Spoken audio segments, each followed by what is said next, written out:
Pengalaman dalam bidang lukisan komik untuk majalah-majalah ternama memberi peluang kepada sebuah syarikat bagi menceburi bidang animasi sebagai cabang baharu perniagaan. Apatah lagi, industri kreatif dan multimedia merupakan cabang yang menarik untuk diterokai. Ikuti pakej ini yang disediakan Nur Syahidah Jamsari.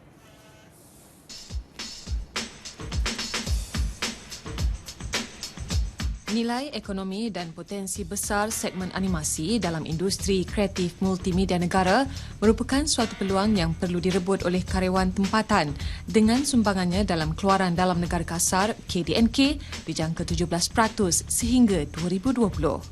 Secara tidak langsung mendorong badan-badan terlibat seperti Koridor Raya Multimedia MSC dan Perbadanan Pembangunan Multimedia MDEC membantu syarikat-syarikat animasi tempatan, sama ada daripada segi kewangan atau khidmat nasihat. Dari sisi lain, perkembangan media elektronik dan teknologi digital itu sendiri yang semakin pesat membolehkan animasi melangkah ke era penghasilan bentuk yang baru. Berbanding menggunakan teknik sel atau lukisan satu persatu kepada bentuk digital yang lebih cepat dan menghasilkan karya yang lebih menarik.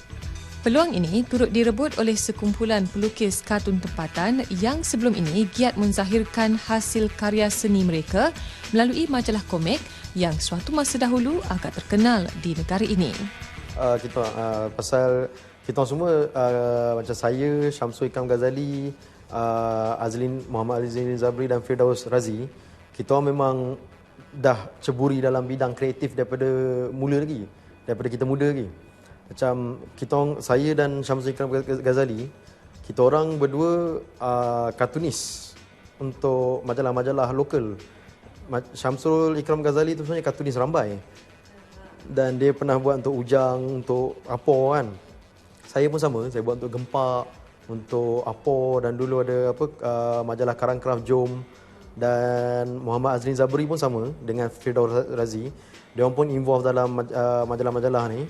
Dan tapi in terms of macam colouring macam tu lah.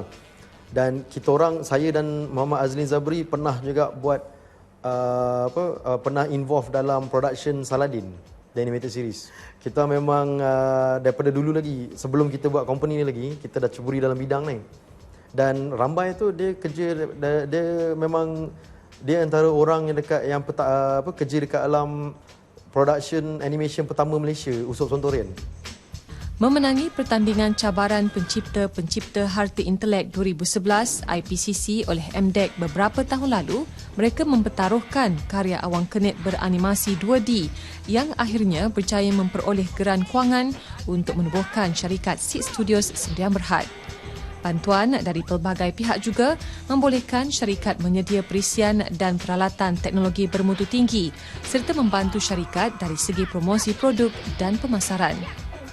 Meskipun penghasilan animasi berubah kepada digital, ia masih perlu melalui beberapa peringkat asas iaitu praproduksi, produksi dan pasca produksi. Tetapi, kali ini proses penyuntingan diperhalusi menggunakan perisian digital yang disunting oleh pereka grafik berkemahiran tinggi. Suntingan yang teliti menghasilkan kartun animasi 2D awang kenit nampak hidup, menarik dan berkualiti. Kecanggihan teknologi juga membolehkan data dicapai dengan mudah walaupun berada di luar studio sekaligus membantu para pereka animasi Seed Studios. Kebanyakan mereka hampir sepenuh masa menyunting dan mereka bentuk animasi grafik di rumah sahaja. Kita mulakan daripada skrip dulu. Writer, director, creator kita, Syamsul Ikram Ghazali, dia buat skrip tu dulu. Daripada skrip tu, kita buat recording untuk voices. Dan daripada buat recording tu kita buat storyboard. Dan storyboard tu bila dah siap storyboard, kita buat animatic dia. Dan animatic tu akan mendeterminekan dia punya timing untuk full episode tu. Dan daripada situ kita bagi pada production. Production pula ambil animatic tu dan buat rough animation yang black and white saja untuk mendapatkan gerakan. Dan lepas approve semua rough animation, kita hantar pada clean up.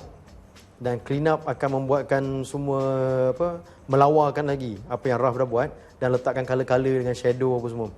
Dan at the same time background department akan mula tengok daripada storyboard macam mana nak lukis background-background yang diperlukan. Dan memang background yang kita buat tu digital painting semua.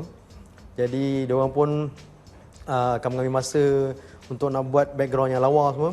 Dan apabila semua dia dah siap, belah animation dan belah background dah siap, kita akan bagi pada post production punya side dan dia akan gabungkan semua dalam program After Effects dan Adobe Premiere untuk nak renderkan jadi full episode. Oh, lepas tu kita hantar pada production house untuk buat sound pula. Dan soundtrack dan sound effect apa semua. Apabila ditanya mengapa Saiful Remy atau lebih senang dipanggil Isu memilih karakter pahlawan Melayu yang genit dan comel ini, menurut beliau serta rakan kongsi amat menekankan nilai tempatan kerana ia melambangkan budaya dan adat masyarakat Melayu di Malaysia. Malah, industri kreatif multimedia tempatan yang semakin dikenali di pasaran antarabangsa dilihat sebagai batu loncatan ke arah memartabatkan warisan negara ke persada dunia. Baguslah pasal macam nak kata sebenarnya macam kartun Jepun lah, anime. Kan? Anime memang jadi hit dekat US, kat Malaysia semua. Tapi itu generally tu cuma tunjuk culture Jepun. Bukannya dia orang adopt American culture pasarkan kan. Memang ada beberapa anime tu tunjuklah cerita US gunakan culture US ke apa semua. Tapi mainly macam ninja, samurai tu semua dia orang punya culture sendiri. Dan dia orang pasarkan dan the world terima dengan open arms kan. So saya rasa kita boleh buat macam tu dengan kita punya juga. Kita boleh siap dengan TPPA ni mungkin akan berikan kita better opportunity untuk nak buat benda macam tu. Untuk nak siarkan kita punya culture pada dia orang, tunjukkan kita punya pahlawan, kita punya modern culture kita kan. Benda-benda macam tu memang saya rasa memang ini boleh memberikan opportunity yang bagus.